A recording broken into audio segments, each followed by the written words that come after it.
Om Shri Gurubhyo Namaha. Ajam Nirvikalpam Nirakaramekam Niranandam Anandam Advaita Purnam Param Nirgunam Nirvishesham Niriham Parabrahmarupam Ganesham Pajema. Team Param Vedanta extends a warm welcome to the 122nd session of Bhagavad Gita, verse by verse. In today's session, we continue with the explanation of the verses 19 to 24 of chapter 16, Daivasura Sampath Vibhaga Yoga. Today's session will be moderated by Dr. Sundar, sharing his insightful understanding. As always, we have chanting of the day's verses at the end of the presentations. We begin today's session with a recap of the previous session. Over to you, Sri Shivakumara Dalam. Hari Om, Shri Gurubhyo Namaha. Greedy, materialistic persons want to add more and more wealth, even through corrupt methods. This the Lord said in the 12th verse. Now, the shlokas 13, 14, and 15 are dramatic presentation or concretization of kama, krodha, and lobha. That is, desire, anger, and greed. In the 13th shloka, this 13th shloka is a dramatization of kama. Bhagavan says that a typical materialistic person will declare, today this much wealth has been gained by me, and with this I shall attain this desire of mine.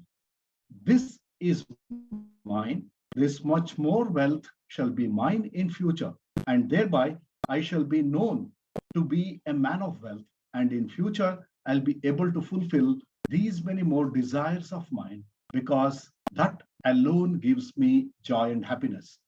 Swamiji says that such persons also meditate constantly, but with one difference. They meditate only upon Goddess Lakshmi alone. Unfortunately, unless one meditates on Goddess Lakshmi along with Lord Narayana, all such prayers do not fructify. Hence, pray to Goddess Lakshmi while performing Narayana Seva. Next slide, sir. The 14th shloka is a dramatization or concretization of anger, krodha. Materialistic person considers every competitor in his area of business as an enemy. His inordinate greed gives rise to asurik and rakshasi tendencies. And as a result, they look at all competitors or business rivals as enemies. Enemies obstructing their goal of dominance. Hence, decided to wage war and destroy all the competitors. They say that unconquerable enemy has been defeated, conquered, slain by me, and others also I shall slay. What can these poor men do? There is none equal to me in any respect. I am the Lord, I alone enjoy, I am successful in every way, blessed with children and grandchildren. I am no ordinary man. I alone am powerful, strong, and healthy. Such anger is demonstrated in this shloka.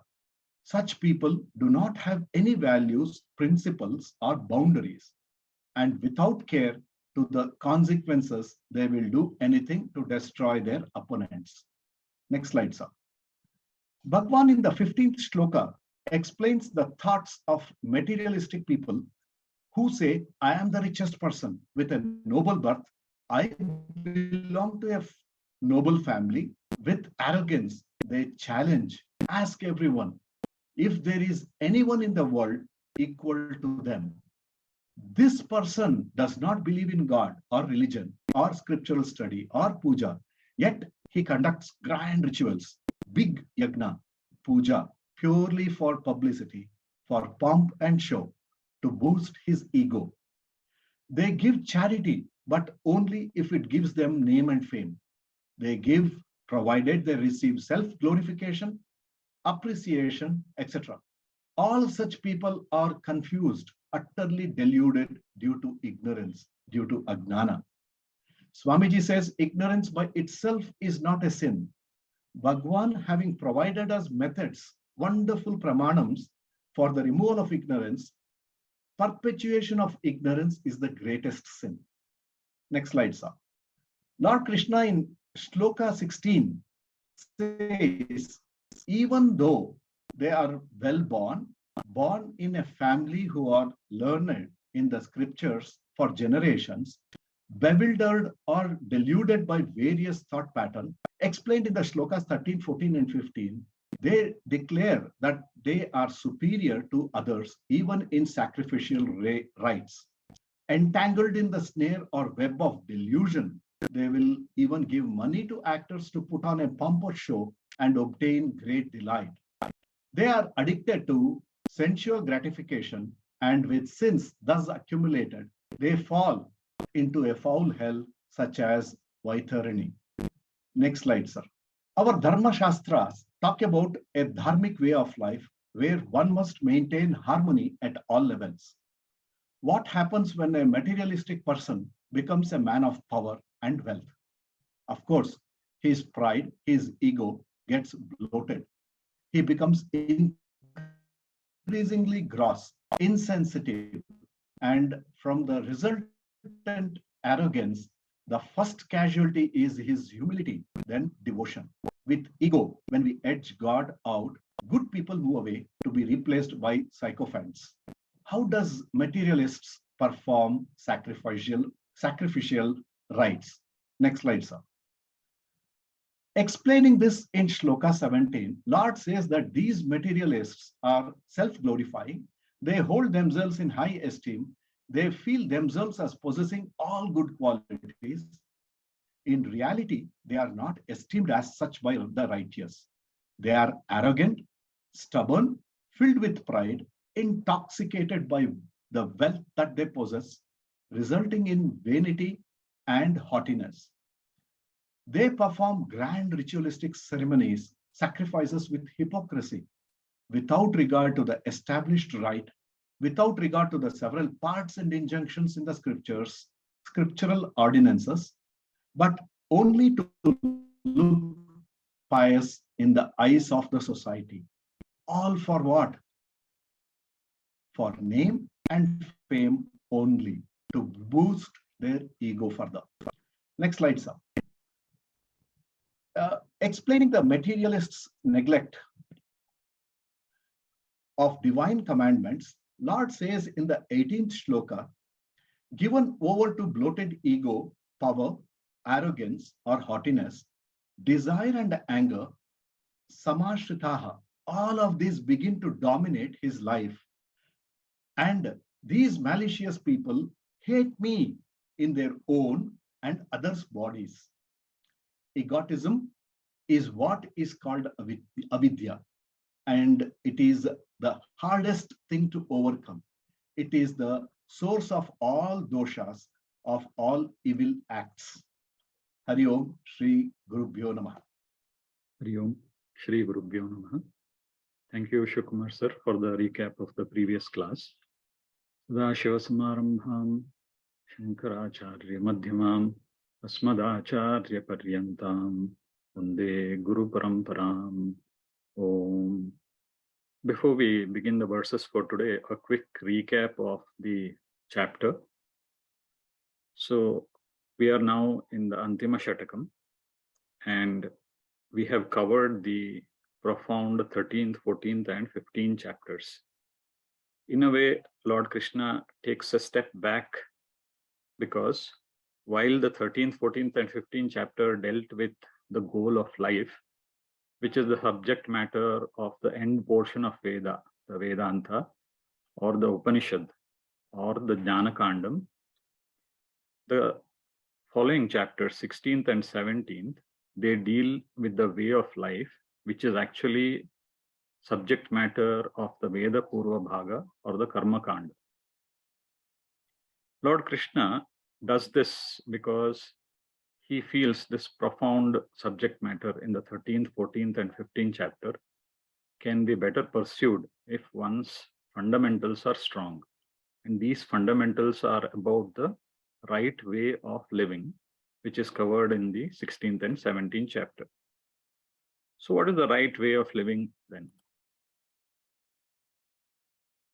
We see in this picture that Tamoguna drives one towards a way of life which is Dvesha, Himsa, Krodha, Pradhana, which is referred to as Rakshasi sampath. And as we see here, this causes a spiritual downfall. Rajoguna, meanwhile, drives one towards a way of life which has got a predominance of kama and raga, kama raga pradhana swabhava. And this leads one to spiritual stagnation. And this can be seen as asuri sampath. And sattva guna drives one towards a way of life which is jnana pradhana swabhava. And this way of life is called daivi sampath. And this leads to spiritual upliftment. In this chapter, the tamoguna driven and the rajoguna driven lives are together clubbed as the material value system and called the asuri sampath. And this is the way of life that we need to avoid, as is taught in this chapter. And the daivi sampath is called the spiritual value system. And the chapter asks us to embrace this as the way of life which is appropriate. This is a bird's eye view of this chapter.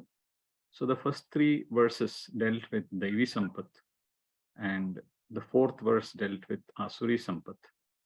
And the fifth is a position statement to say that daivi sampath alone leads us to moksha, while asuri sampath causes bondage.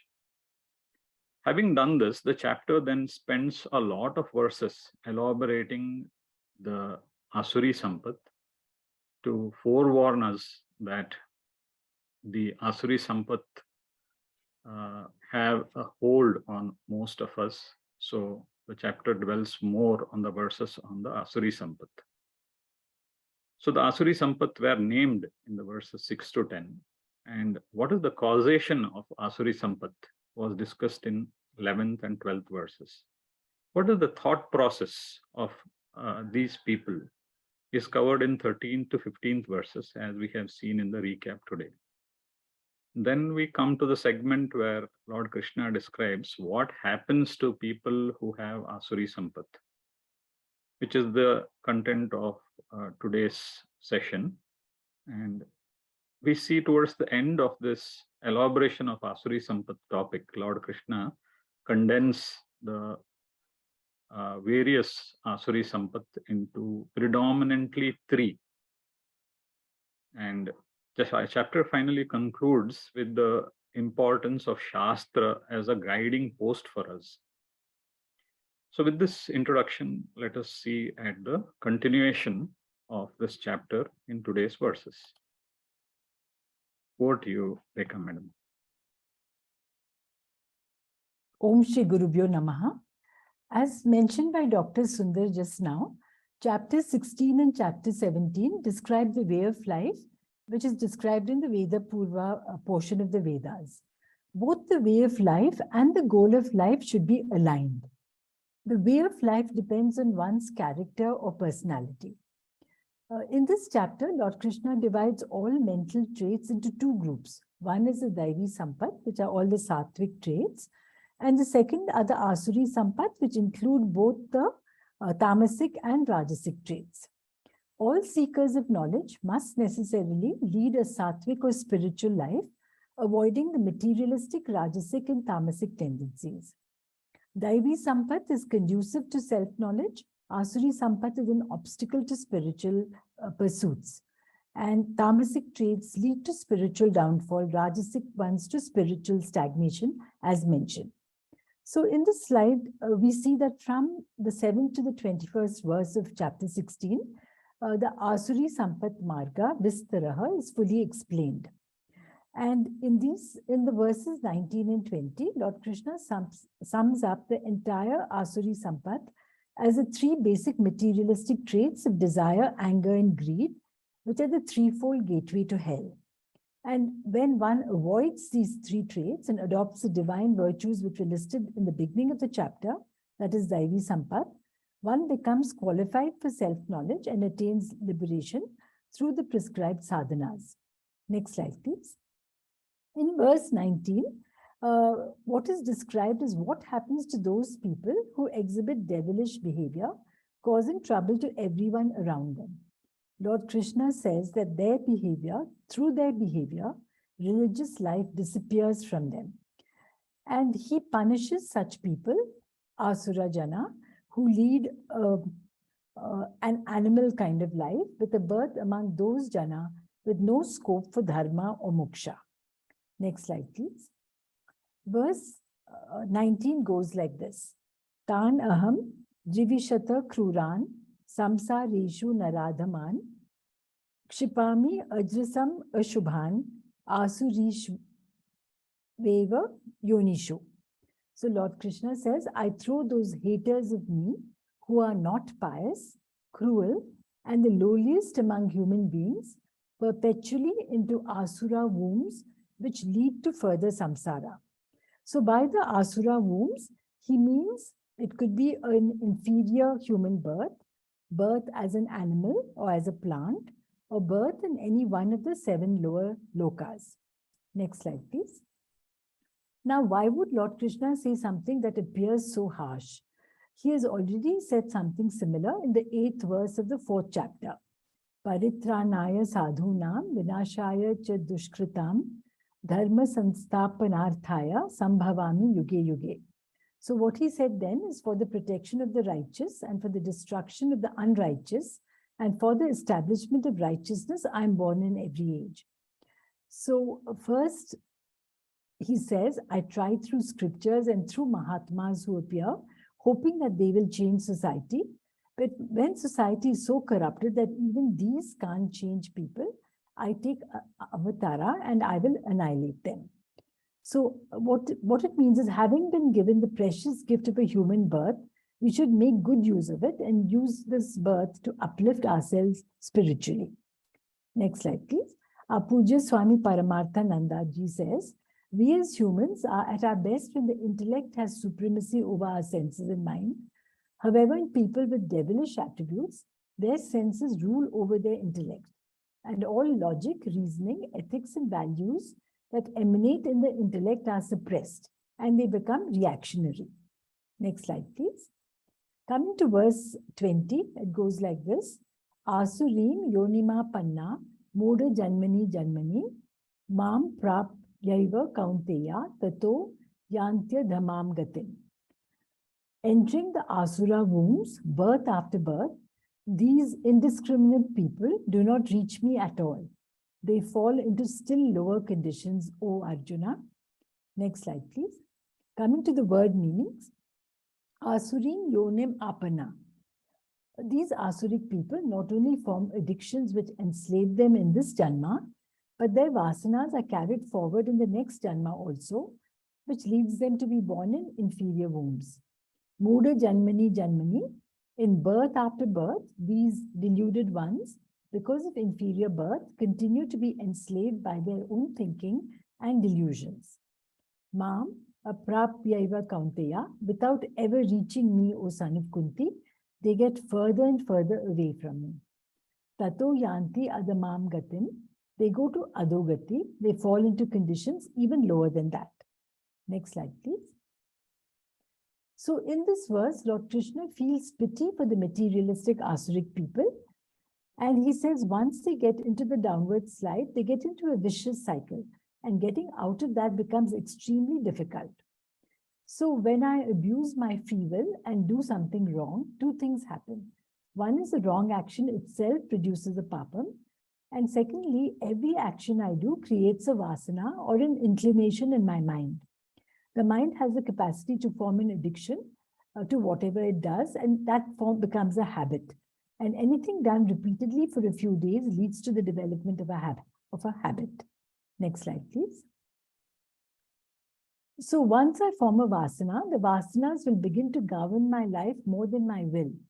And as this continues, and if I happen to develop ashubha vasanas, they become so powerful that they conquer my free will, my intelligence, power of discrimination, so that even if I want to change, I will no longer be able to do that. And Krishna says that asuric people have developed these asura vasanas because of karma. So the vasanas develop because of karma, and again we are fated to kind of repeat the same thing. Like any addiction, the first cigarette is smoked because of free will. Then the vasana of smoking takes over the will, and thus the downward spiral into hell and self-destruction begins. So Lord Krishna says it's better to remain far away from such destructive things, and prevention is always better than cure. Thank you. Hari Om. Thank you, madam.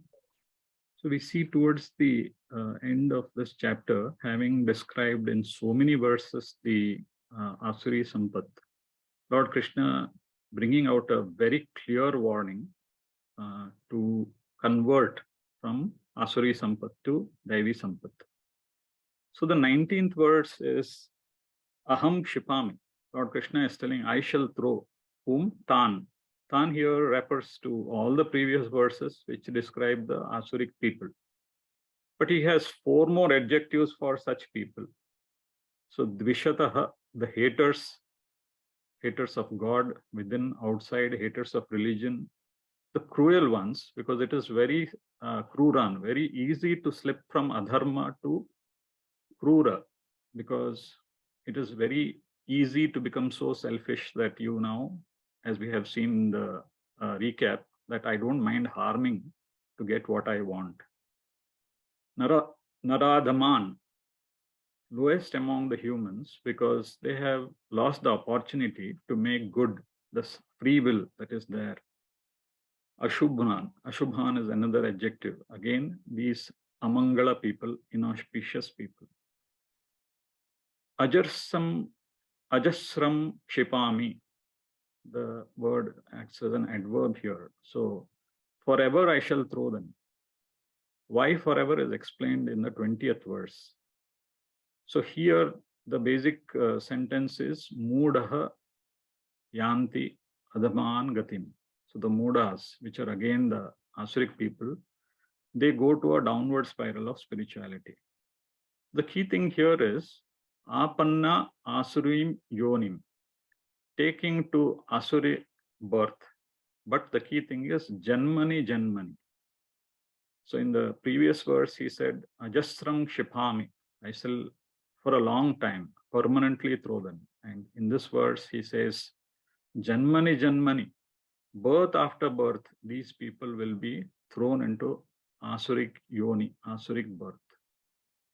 So this was explained by Madam by saying that strong vasanas develop because they are in asurik surroundings, and getting rid of them becomes then difficult. Therefore, mudaha yanti adamam gatim.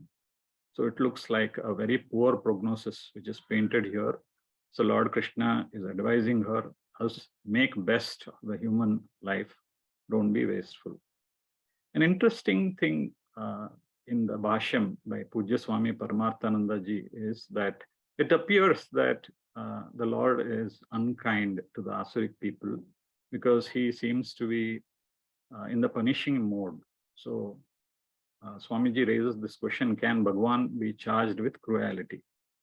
And he also brings about Adi Shankara's note with the phrase adharma dosha tvad. So here, these Asuri people themselves are responsible for their fate. It is not really Bhagavan who is pushing them to adamam gatim. The karmas the Asurik people do are themselves responsible. Lord just acts as a Shakshi Chaitanyam. When a judge passes a judgment against a criminal, he does not have any raga dvesha towards the criminal. He just does what needs to be done. So the same thing is with the Lord. So Lord cannot be charged with cruelty. We'll now go to the next verse. Over to you, Karthik. Thank you. Hari Om. See, the Kama Purushartha has been addressed in our Shastra in many places and bifurcated into legitimate and illegitimate or not so legitimate desires. And in some places, and in some places also, some are deemed as binding desires and some are deemed as non-binding desires. In this shloka, we see one such instance where Krishna tells Arjuna as to what the consequences of heightened kama, that is, the illegitimate and binding desires, are going to be. What are the consequences going to be?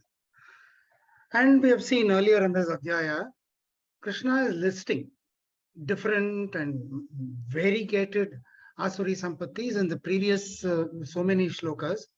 I think totally about 18 asuri sampattis have been listed.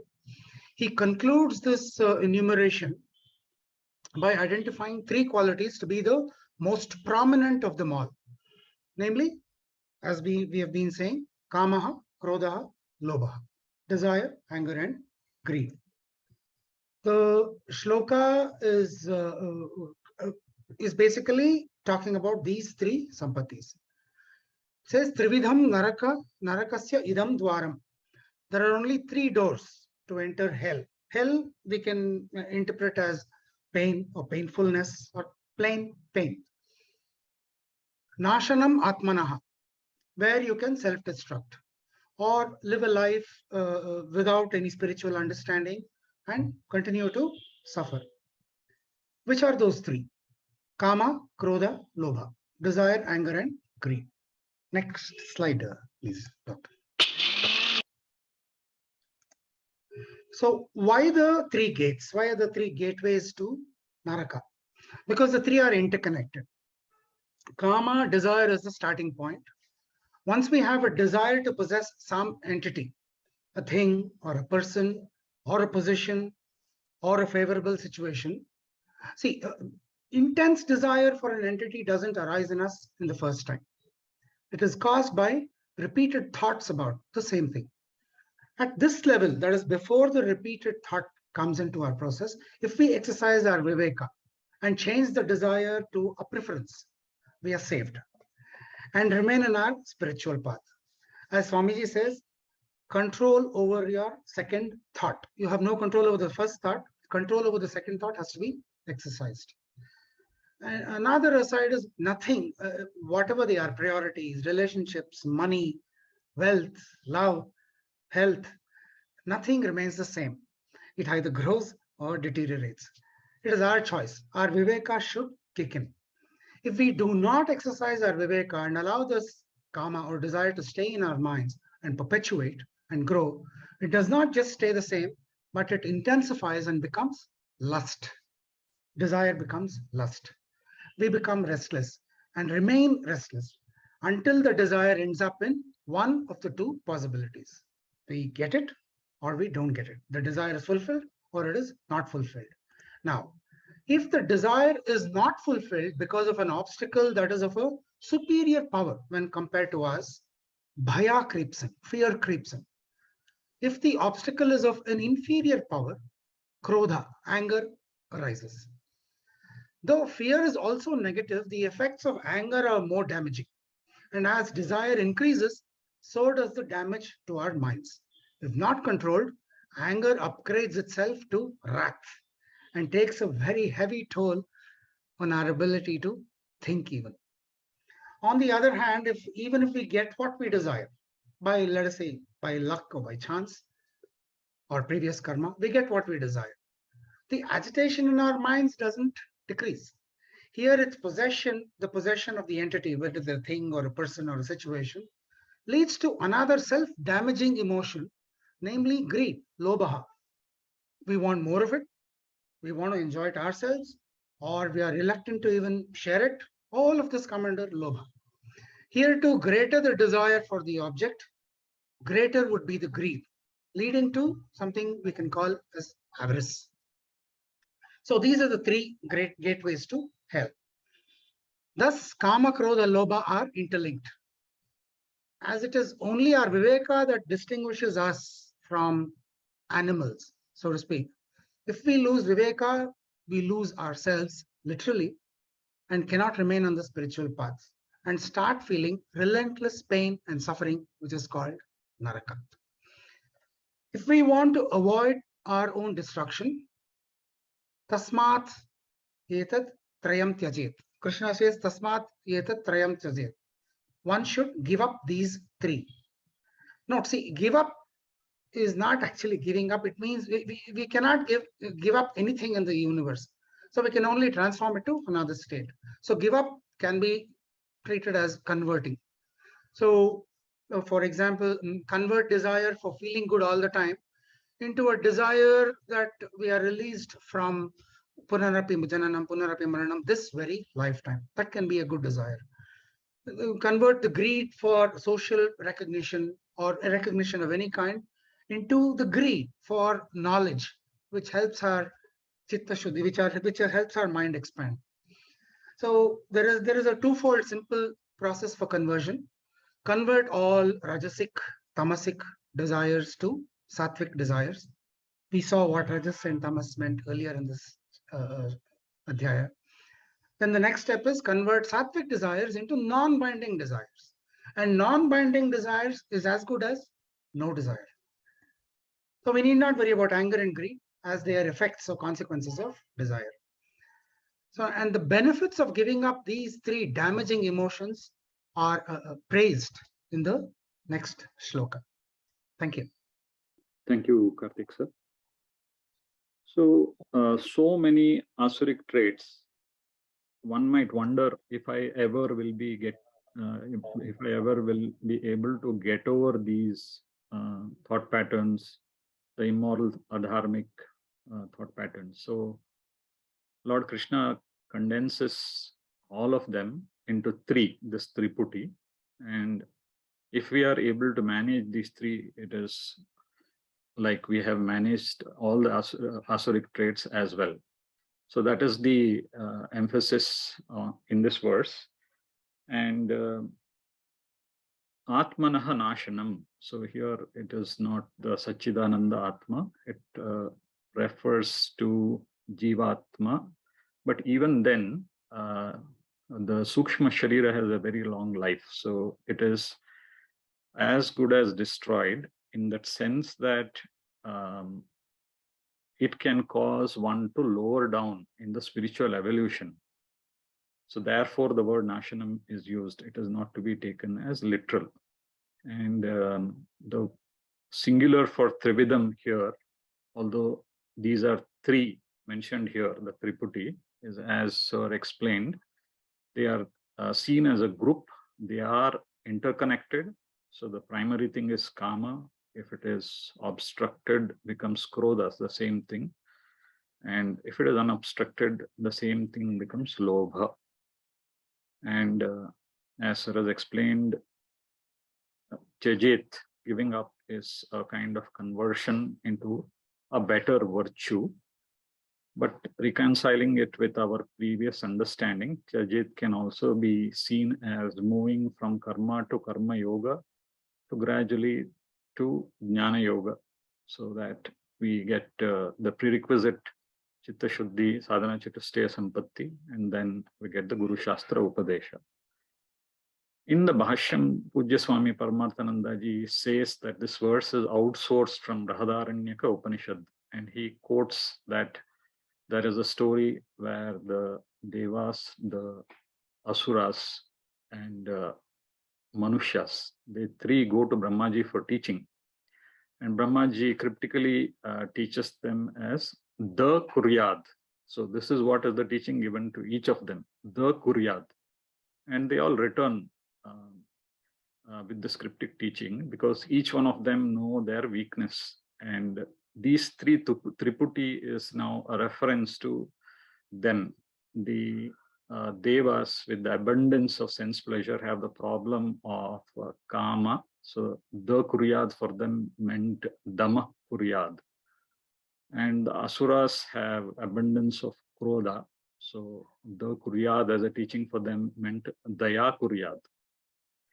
And for Manushya, there is always the greed. So Lobha. So the Kuryad meant Danam Kuryad. So therefore, he says this verse is outsourced from Brahadaranyaka Upanishad. Interesting thing there. Now go to the next verse. Over to you, Sandhya Madam. Thank you, Dr. Sundar. Hari Om, Shri Gurubhyo Namaha. We come to verse 22 of the Shodas, verse chapter 16.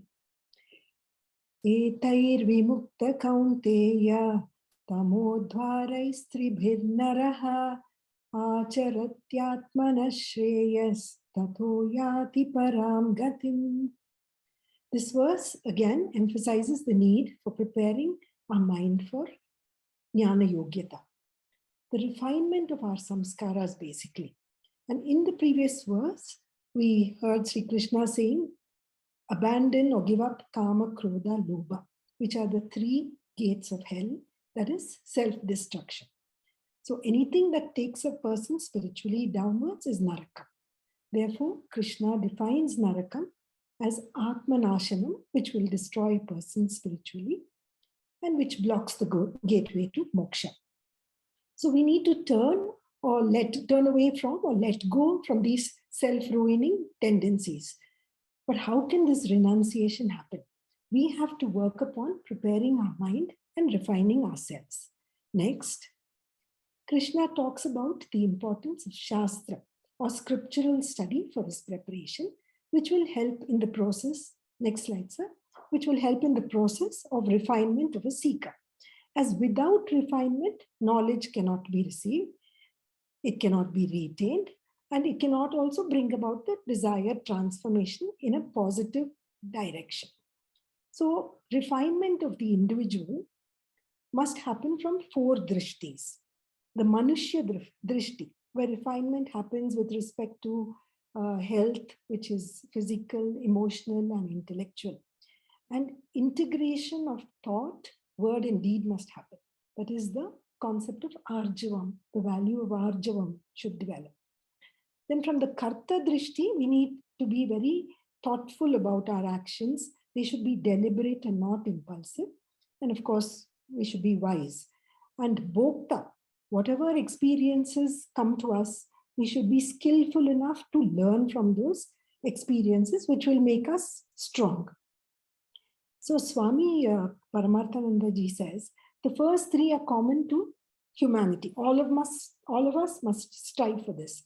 But the last one, that is the mumukshu drishti, comes with a lot of responsibility, duty, and discipline. So this is the one where we should develop faith and association with God, Guru, and the scriptures. So although in this verse, Krishna doesn't exactly tell us how we should refine ourselves, Swami Paramarthananda has always emphasizes the need for performing Pancha Mahayajnas, and this will be paramount to our progress.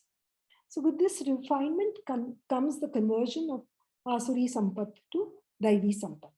And a person who is aiming for daivi sampath also must have desires, just like what Karthik sir explained in the previous verse. So we should have noble desires of increasing or strengthening our viveka, vairagya, shamadhi, shatka sampatti, and also increasing the intensity of mumukshatva.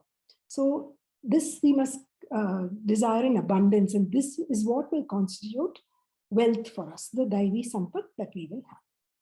Next slide, please. So Sri Krishna here gives the result of renouncing lust, anger, and greed. So as long as these qualities are present in us, we'll always be attracted towards priya maarga, or the pleasant path. But when we realize the shortcomings of this and of running behind these materialistic pleasures, etc., and we free our intellect from kama, then we get automatically drawn towards shreya marga. And shreyas, when we practice, will give happiness not only to the person practicing it, but also to the people around. What Swami Chinmayananda says is that this cannot happen overnight. Just like the bud grows, opens, and blooms, we also move towards the shreya marga by careful nourishment, steady discipline, vigorous study, and perfect understanding. Then when shreya marga opens up, the spiritual pursuit begins. Atmana shreya acharati. We can concentrate more and more on chitta shuddhi and internal growth. To conclude, the next slide.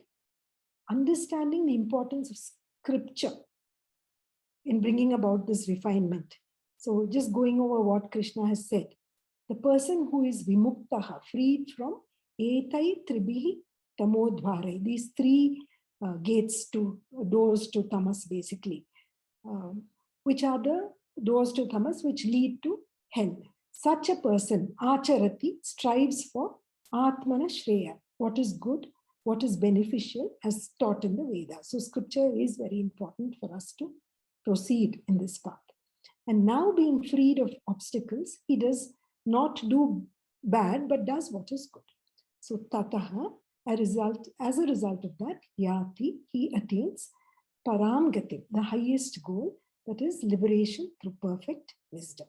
Hari Om. Thank you, madam. So this verse now is not just moving us from asuri sampath to daivi sampath, but it actually sets the entire pathway to moksha purushartha.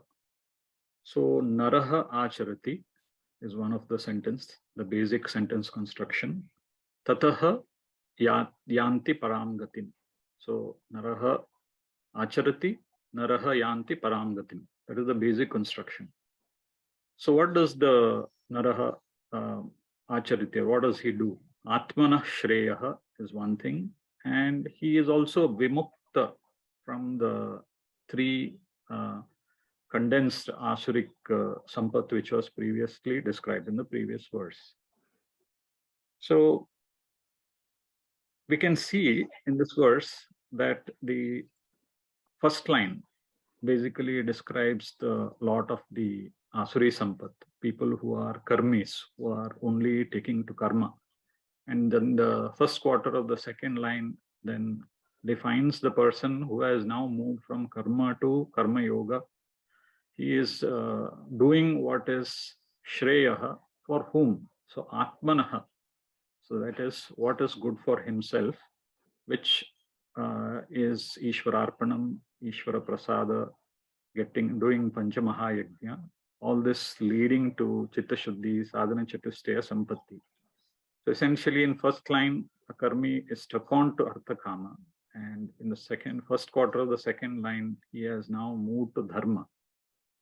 But Lord Krishna doesn't stop there. He is telling such a person, Yanti Param Gatin, he takes to the highest abode or the highest goal in the second quarter of the second line. So hidden in this is the entire Jnana Yoga part, Guru Shastra Sampradaya. So it goes without saying that the Daivi Sampath gives one the prerequisite, the Jnana Yogyata. And Lord Krishna is indirectly telling, I shall make provision for a guru for you, or I shall myself come and teach. Post that Shravana Manana Nididhyasanam, so this verse says that one person then takes to the highest goal. So in one verse, it lays across the entire path. Go to the next verse. Over to you, Srinivas. Yes, sir. So the verse number 23. Next slide, sir. Yah shastra vidim utsrujya vartate kamakaratha rasa siddhim avapnoti na sukham na param gatim. Let us see the meaning of each word and each sentence here. The first word is yaha. Yaha means whoever, yaradare. Shastra vidim utsrujya. This can be split into shastram vidhim utsrujya. Shastra means science. Vidhim means the directions given by this shastram. Utsrujya means other Sanskrit name is parityajya, means giving up. Vartate means acts or behaves. Kamakarataha means swachanda acharanena, means those who give importance to the lower values of life, rather not giving values to the higher values. So, yah shastram idim utsrujya vartate kamakarataha means whoever gives up the directions of the shastram and follows the lower values of the life. That's the meaning of the first line. Next line. Sir, next slide, please. Nasa, saha means that person. Sa, that is a visarga lopa sandhi there. So saha becomes sa. When we are splitting it, we should read it as saha. Visarga lopa sandhi.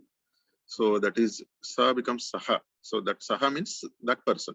Yaha, whoever yaha saha. Yaradre idanu bittidaro avaru, avanu. Yavanadre bittidano avanu, avanige. So na siddhim avapnoti. Siddhi means karyam, karya siddhim. This is a meaning given in the Sanskrit book. The karya siddhi means probably even in the materialistic world, he may not succeed. So, and na sukham, that means he does not attain happiness. Na param gatim, he does not attain the ultimate destination, that is moksha. So next slide, sir. The meaning, the Sanskrit meaning is not much in this verse. It's a simple verse. The anvaya of this shloka will be like this. Yah shastramidim utsrujya kamakarataha vartate. Whoever gives up the directions of the shastram and behaves according to his whims and fancies, saha na siddhim na sukham na param gatim avapnoti. Neither he will attain the goals in this life, nor he will be happy, nor he will attain moksha. So the meaning is very clear. Earlier, we have seen that, I would like to highlight one more point, sir.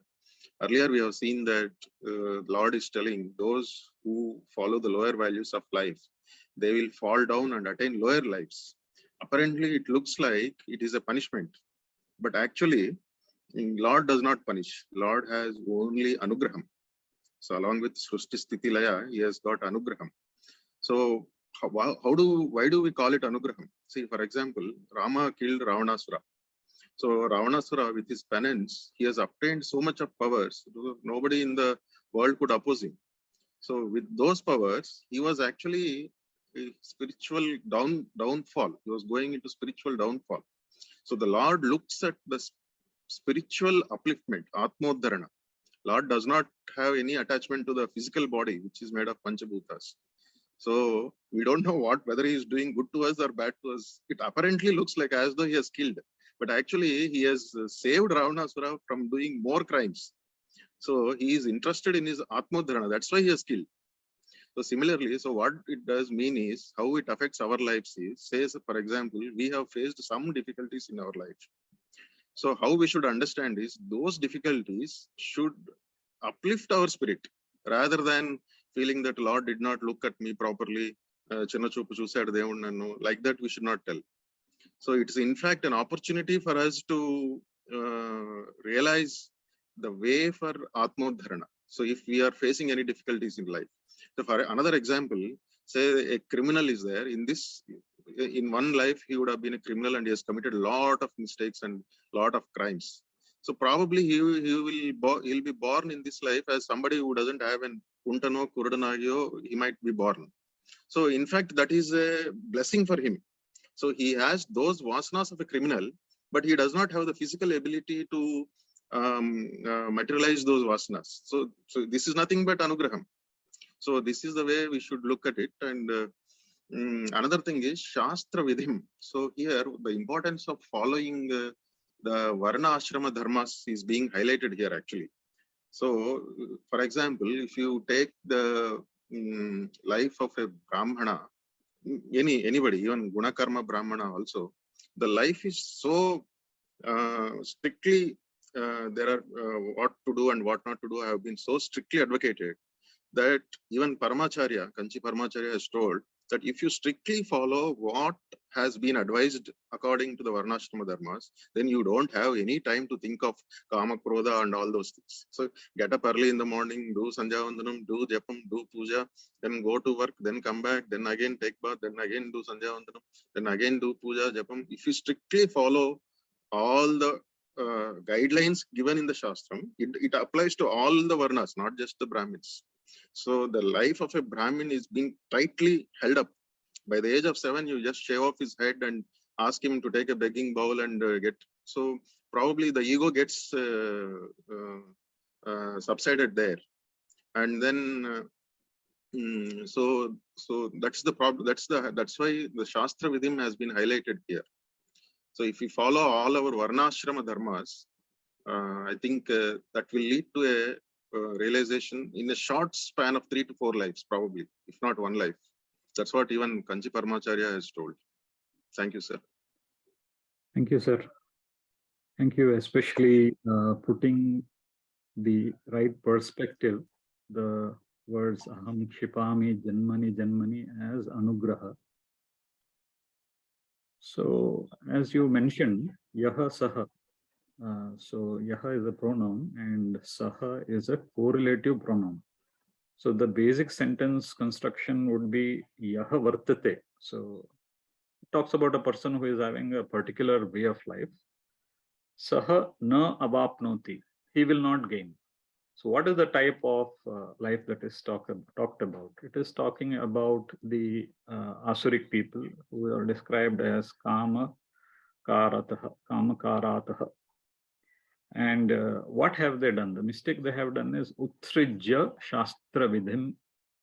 So vidhi, the instruction which is there, given there in the shastra, they have given up. And result of that is three things they will not get, as is mentioned in the second line. So they will not get happiness even while in this life. They will not get siddhim, which is not moksha in this verse, but we should understand siddhim as jnana yogyata, which is chitta shuddhi or sadhana chatustaya sampatti. So neither happiness nor dharma nor moksha, all these three things this person will not get. So in the previous verses, he used the word atmanaha nashanam with reference to the daivi sampath and asurik sampath. And in this verse, we see the expression atmanaha shreyaha for previously we have seen for the daivi sampath. But question is how to know what is what can cause my nashanam and how to know what is shreyaha for me. So, Lord Krishna brings in the shastras at this juncture to say that let the shastras decide for you what is Atmana Shreyaha. So that is why the importance in this verse of the word Shastra Vidhi. So according to the instructions in the Shastra, I need to take. And in the context of the 18 chapters of the Gita, the 16th and 17th chapters have that status of the Shastra Vidhi. So you can say GPS that should guide my life is the Gita positioning system, which is the description in the 16th and 17th chapters. So if I set out on this, my life is on the correct path of spiritual progress. An interesting thing here is na sukham.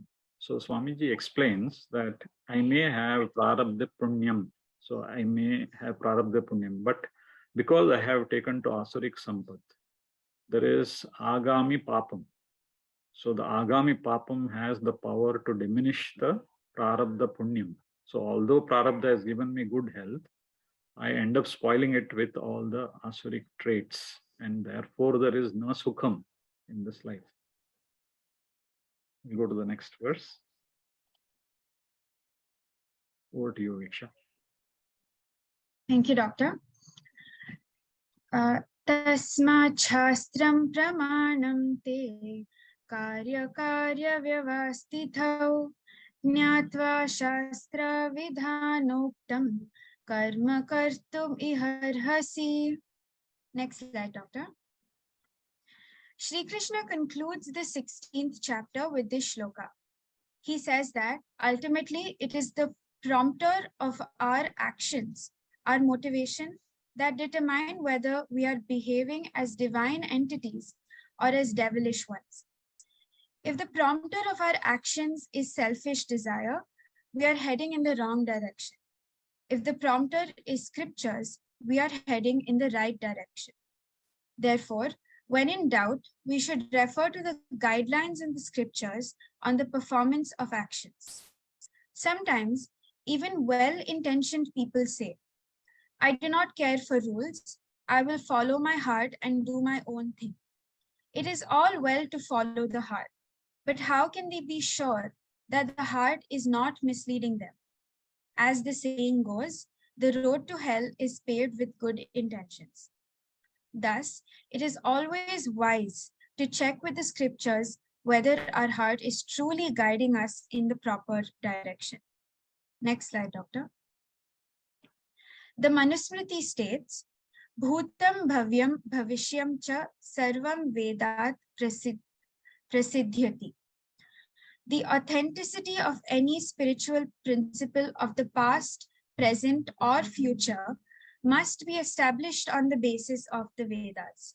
Hence, Sri Krishna concludes by instructing Arjuna to comprehend the teachings of the scriptures and act according to them. A case point in Arjuna's fundamental question is it right to harm another individual? Let's take an example of a soldier of an army defending his country and a gangster shooting at a crowd. Both of them are performing the same action, which is killing people. But the difference is the prompter of both those actions. The soldier is prompted by duty to his country, whereas the gangster is prompted by greed. Now, where did the soldier's duty come from? We could say it came from the army's code of conduct. We could say that it came from the constitution of his country, or that it came from the values cultivated by his parents.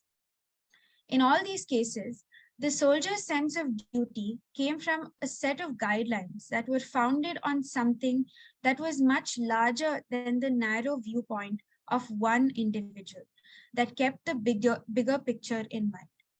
This is what Sri Krishna refers to as scriptures. He reminds Arjuna that such intelligent living is only possible in human birth, not in any other birth. Next slide, Doctor. Therefore, to conclude, let the scriptures be your authority in determining what should be done and what should not be done, understanding the scriptural injunctions and teachings, and then perform your actions in this world accordingly. Thank you. Thank you, Viksha. So we see the concluding verse starting with Tasmad, therefore. So interestingly, the end portion, the 16th and the 17th chapter of the Gita, although they are in the Antima Shatakam, the content belongs to the Karma Kanda. Content belongs to the Veda Purva. So the chapter is thus discussing what is wrongdoing and what is the correct thing to do. So in the last verse, Lord Krishna is concluding by saying, therefore, Shastram Pramanam Asti is the basic sentence construction. Shastram is a Pramanam, is a means of knowledge. In what field is it a means of knowledge? Karya Vyavasthito. In this field of what is the right thing to do and what is the wrong thing to do, the Shastra is a Pramanam. For whom? Te, to you, O Arjuna. So that is the first line there. And then the second line, the basic construction is Tvam Arhasi. You should, a strong push to Arjuna regarding what? Shastra Vidanoktam Jnatva, having known the instructions regarding what is to be done or what is not to be done in the Shastram, Karma Kartum. So although this is a Charama Shatakam chapter, Lord Krishna is telling Arjuna, take to karma. So again, as beautifully pointed out by Viksha, two similar actions where there is killing involved. So karma kartum is quantified in the Bhashyam by Adi Shankaracharya as swakarma kartum. So one should take to his swakarma, which is correct in the light of the Shastric injunction. So this is an important point Pujya Swami Paramarthananda ji makes, that in the Vedanta it's enough for you to know, whereas in the Karma Kanda, when I'm in a stage where I have to get Jnana Yogyata, it is not sufficient just to know. I should know what is there in the Veda Purva part in the Shastras, but I should also do. Only when I do as my duty will I get Chitta Shuddhi and Sadhana Chatusteya Sampatti. Mere knowing is not enough. So to conclude, let the Shastras be the GPS in our life. I now hand over to Anjana Gautam for the chanting of today's verses. Over to you, Anjana. Hari Om. Tanaham dvishata kruran samsareshu naradhaman kshipamya jasrama shubhan asurishveva yonishu asurim yonimapannaha mudha janmani janmani mama prapyaiva kaunteya tato yantyadhamam gatim trividham narakasyedam dvaram nashanamaatmanaha kamakrodhastatha lobhaha tasmadetattrayam tyajet etairvimukta kaunteya tamodvaraistibirnaraha आचरत्यात्मनः श्रेयः ततो याति परां गतिम् यः शास्त्रविधिमुत्सृज्य वर्तते कामकारतः न स सिद्धिमवाप्नोति न सुखं न परां गतिम् तस्मात् शास्त्रं प्रमाणं ते कार्यकार्यव्यवस्थितौ ज्ञात्वा शास्त्रविधानोक्तं कर्म कर्तुमिहार्हसि ॐ तत्सदिति श्रीमद्भगवद्गीतासु उपनिषत्सु ब्रह्मविद्यायां योगशास्त्रे श्रीकृष्णार्जुनसंवादे दैवासुरसम्पद्विभागयोगो नाम षोडशोऽध्यायः। हरि ओम् श्रीगुरुभ्यो नमः। हरि ओम्। Thank you, Anjana, for the wonderful chanting. Thank you, Dr. Sundar, for sharing your experiential and in-depth understanding of Vedanta Vichara. A sincere thanks to all the speakers. Team Param Vedanta extends a heartfelt thank you to all of you for your active participation. Our next session on Monday, the 21st of November, is the 36th session of Disha. Lord Krishna's seventh answer, the significance and method of remembering the Lord at the time of death, as explained in verses 5 to 14 of Bhagavad Gita, chapter 8, Akshara Brahma Yoga, will be discussed. Tattvabodha topic of Karma Yoga, Arpana and Prasada Bhava, and Bhakti Yoga as a means to always remember God will also be covered. We conclude today's session with our usual prayer. Om Purnamada Purnamidam Purnat Purnamudachyate Purnasya Purnamadaya Purnamevavashishyate. Om Shanti Shanti Shanti. Hari Om.